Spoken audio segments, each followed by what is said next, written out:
नमस्कार साथियों, जय हिंद, जय भारत, जय जवान, जय किसान। उम्मीद करता हूँ आप स्वस्थ होंगे, मस्त होंगे, अपने खेती के कामों में लगे होंगे।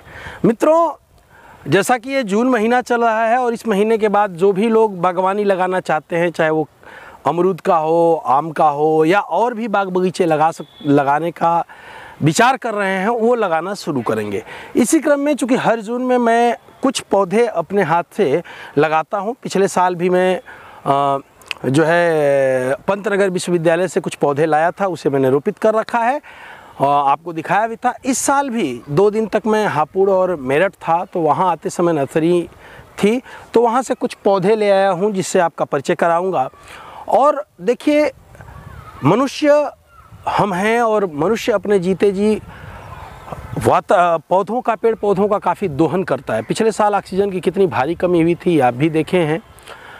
चूँकि ये ऑक्सीजन से इससे बहुत ज़्यादा वो नहीं था, लेकिन फिर भी हमारा ये दायित्व तो बनता है कि हम अपने जीते जी जितने अधिक से अधिक पौधे हों लगाएं ही।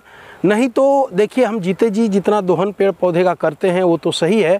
यदि आप हिंदू हैं, हिंदू रीति रिवाज से आप यदि दाह संस्कार कराते हैं या सिख रीति रिवाज से आप करते हैं, तो हमें क्या है कि हमें जलाया जाता है। तो हम जीते जी जितना पेड़ों का दोहन करते हैं वो तो करते ही हैं।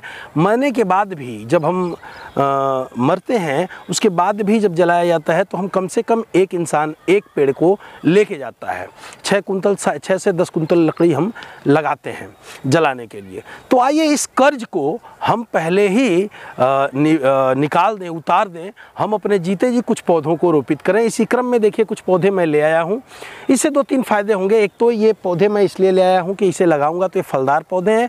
फलेंगे तो हमारे बच्चे और हमको बिना जहर के, बिना केमिकल के, बिना स्प्रे के, बिना इंजेक्शन वाला फल हमें मिलेगा, जिसे हम खाएंगे तो उनका स्वाद भी बहुत अच्छा होगा, पोषक तत्व भी मिलेंगे और ज़बरदस्त हमें लाभ भी होगा। तो आइए मैं कुछ परिचय कराऊँ आपको। देखिए, यहाँ मैंने रखा है पपीते। 4 पपीते मैं लाया हूँ। ये पपीते जो है चोपड़ा करके एक वैरायटी आती है, उसके हैं।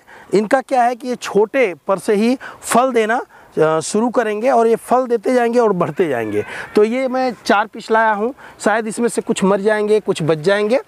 और ये देखिए, एक मैं लाया हूँ, ये 12 ये देखिए, जैसे देखा है आपने कि अभी बौर इसकी है, तो ये इसकी खासियत यह है कि ये फलता जाएगा और बौर लेता जाएगा। इसके फल भी आते जाएंगे, आपको साल भर फल मिलेंगे और ये बौर भी जाता रहेगा। तो ये साल भर फल मिलेगा। पेड़ इसका बहुत बड़ा नहीं होगा। एक लाया मैं हूँ चीकू। चूँकि मेरी मिसेज जो है, उनको चीकू बहुत पसंद है और उनकी स्पेशली फरमाइश थी कि भाई जा रहे हैं तो चीकू ज़रूर ले आइएगा पेड़ों में।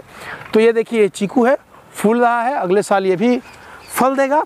इसके बाद हम जो ले आए हैं वो है, ये देखिए, G9 का केला लाए हैं। ये केला बहुत ही शानदार होता है, इसका जो फल आता है। तो G9 के केले के 2 पौधे मैं ले आया हूँ। इसके बाद मैं कुछ वैरायटी आम के ले आया हूँ। देखिए, ये है चौसा। ये चौसा है और चौसा चूँकि जानते हैं खाने में बहुत ही मज़ेदार होता है, बड़ा फल होता है और सबसे अंतिम जब ये लंगड़ा और दशहरी कटते हैं तब आता है। इसके बाद मैं एक पौधा और भी लाया हूँ जो बहुत ही प्यारा है, जिसे आप जानते होंगे। ये है आम्रपाली। आम्रपाली भी बहुत मीठी होती है। ये चौसा के बाद आती है। जैसे आमों में देखें तो पहले दशहरी और लंगड़ा आएगा, उसको जब खा लेंगे तब चौसा पकेगा, चौसा जब खा लेंगे तब पकेगी ये आम्रपाली।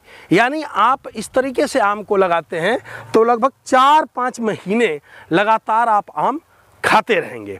तो ये इसलिए लाया हूँ कि मेरे भी 2 बच्चे हैं और बच्चों को आम बहुत ही प्रिय है, तो ये मैं लगाऊंगा। और एक पौधा देखिए मैं ले आया हूँ लीची का। बहुत ही शानदार पौधा है ये, मैं दिखाऊँ आपको। इसकी खासियत ये देखिए कि इसमें 2 फल भी, फ्रूट भी लगे हुए हैं और इस फ्रूट की साइज़ देखिए। ये फ्रूट जो है मैं देख के लाया हूँ कि फ्रूट की साइज़ जब अपने पे ये तैयार होगा, अगले साल फलेगा, तो ये फ्रूट की साइज़ होगी। देखिए, ये साइज़ होगी, बड़ा फ्रूट होगा, बढ़िया होगा। 3 फल थे तो एक मैंने इसमें टेस्ट भी किया, तो बहुत ही मीठा है। ये 2 मैं ले आया हूँ, ये पका हुआ है और आज मैं इसे लगाऊंगा। चूँकि मेरी बिटिया जो है वो छोटी है और उसे बहुत ही प्रिय है लीची खाना, तो ये लीची मैं ले आया हूँ। जितने भी पौधे लाया हूँ उसमें केवल केला को छोड़ दें तो पपीते से लेकर के ये सारा कुछ अगली साल हमें फल देने के लिए तैयार होगा। पपीता में हो सकता है थोड़ा सा लेट हो जाए, लेकिन जहाँ तक उम्मीद करता हूँ इसका सही पोषक तत्वों से सही न्यूट्रिशन मैनेजमेंट करूँगा तो अगले साल मुझे फल देने के लिए तैयार हो जाएगा। इसे लगाने के लिए मैं किसी भी केमिकल, किसी भी तरह का रासायनिक फर्टिलाइज़र का प्रयोग नहीं करूँगा।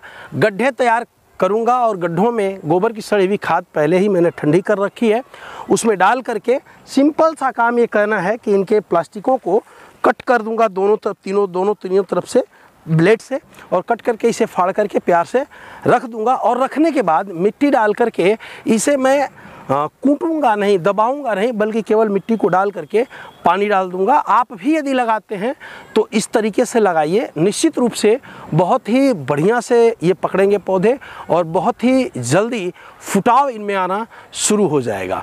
तो मैं अपने हिस्से का वातावरण से जो मैं लेता हूँ या जो भी चीज़ें दोहन कर रहा हूँ, मैं अपने हिस्से के पौधे तो मैं लगाना शुरू कर रहा हूँ, पिछले कई सालों से लगा रहा हूँ। इसी क्रम में आपसे भी चाहता हूँ कि मित्र आइए, देश अपना है, ये पृथ्वी अपनी है, ये संसार अपना है।